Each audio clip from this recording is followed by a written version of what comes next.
Newark's karate club have made history after becoming their club's first world champions. The organisation is the oldest martial arts club in Newark, and the awards are the club's first of their kind in more than 40 years. Shaun, Cassidy and Abigail Hyde represented the Japan Karate Association of England. Oh dear, I'm not sure I'm going to be able to say this. At the Funakoshi Shotokan Karate, I just don't know if I can say it, Karate Association International World Championships. Let's speak to the pair of them. I made a right mess of that, didn't I? Thank you for joining us today. Go on, say it properly. Tell me about the association and the World Championships that you took part in.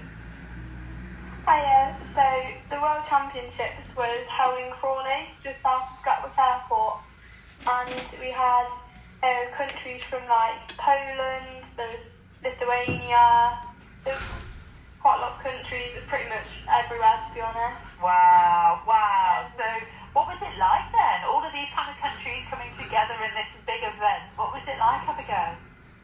It was good, to be fair. It was like different, hearing all different languages, and everyone was just really friendly, and you could try and communicate even with the language barrier, so.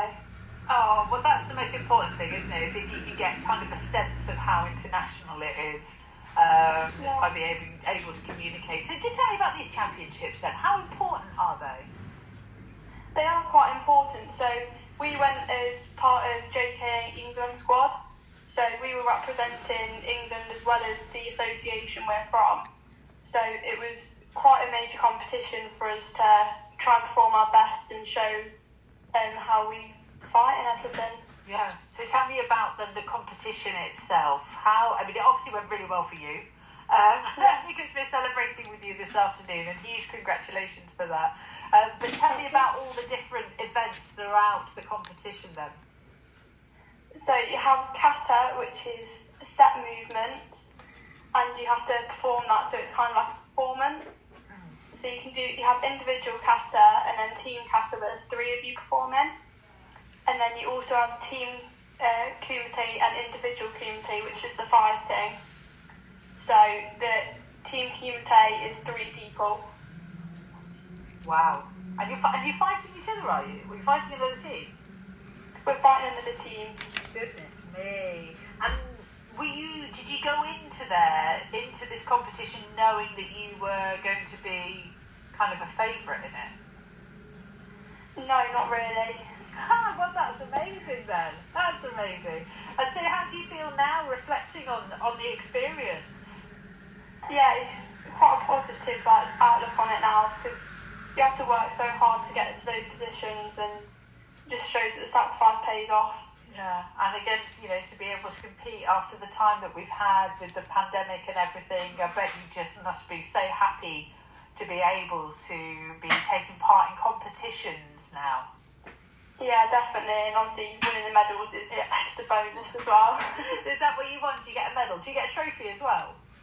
Yeah, for our team event we got the trophy as well. Wow! Oh, and what was that moment like then when you took it back to your club? It was very surreal. It was a lot of excitement. I bet there was. Stay with us, Abigail. I know you've got Chris with you, who's one of the instructors at the club. We'll hear from Chris, actually, after this, from the Pretenders and Talk of the Town. It's BBC Radio Nottingham. Is one of our newest world champions. Chris Walsh is one of the instructors at the club in Newark. Chris, thank you for being here. You just must be so proud of Abigail and everything that she's achieved in this competition. Oh, so proud, yes. Abigail did fantastic. I mean, she's been a member of the club since she was 8 years old. So I've known her for a long time, and her brother also trains and is also part of the England squad as well. So, it's karate is like one big family. So is it? It is, yes, it really is.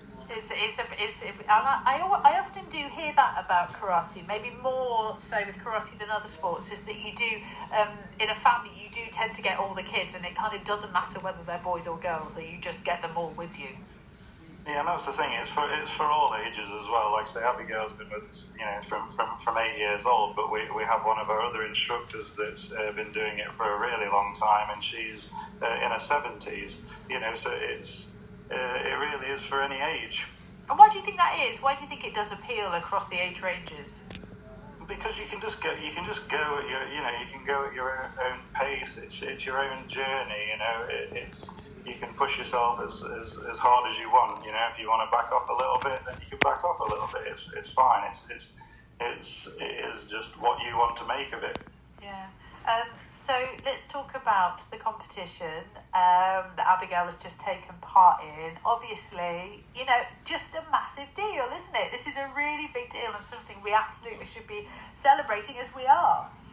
Oh, a huge deal. I mean, to say that we've got our first world champions in the club with Abigail and Shaun. I mean, we've had a few squad members over the years, that have been and represented England, but no one that's actually come away with a gold medal.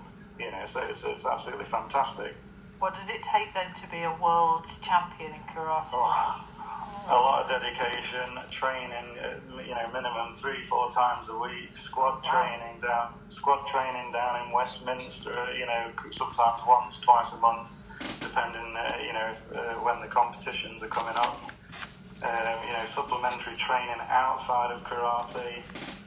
You've really, if you want to be at that level, you've got to be putting in the work. Yeah, it sounds like it. Shaun and Abigail, are a detriment to that. They put in the work, and the results speak for themselves. I imagine as well that point at which they brought back the trophy, they brought back their medals. I mean, what an inspiration to the rest of the club. Oh, absolutely, and it's great, especially the young kids we have in the club that they can look up to Shaun and Abigail, which they did already, and then it just looks like the icing on the cake, really. Yeah. I was looking through your Facebook page earlier on, Chris, the Karate Club's Facebook page, and I've seen a picture of you, because we just celebrated a big birthday for you, so happy birthday, but a picture of you as a young child. As a young child in your karate gear. Yes, yeah, that was, I think I was probably started around about 6 years old, so yeah, it runs in my family. My father taught me, and now I teach my 2 children as well, so it's nice to, I only probably stepped in the role as instructor not that long ago, really, probably like pre-pandemic. And it's good to give a little back, give the knowledge back. Yeah, really is. Well, congratulations to you all, especially though to Abigail and Shaun. What a fantastic achievement, and what a fantastic moment for the club as well. Thank you for joining us. Shaun as well did so fantastic. I mean, he got a silver medal in the individuals, and then he had a chance to redeem himself in the team fight where the chap that had beat him in the individuals, Shaun had to fight him in one of the team fights to get the gold medal. Ooh. And he managed to do a good sweeping move, take the chap off his feet, and scored like an automatic winning point. So it was very good for Shaun, so he could get some revenge, as you were. Yeah, it sounds impressive. Sounds like that must have been a juicy match afterwards. Really good to have you on, and thank you for joining us this afternoon. Have a good weekend, won't you? No problem. Thank you very much. Chris Walsh, you were listening to there. Abigail Hyde, you heard as well, 16 years old, world champion. And we were talking too about Shaun Cassidy, who also is world champion. What a fantastic moment for that club.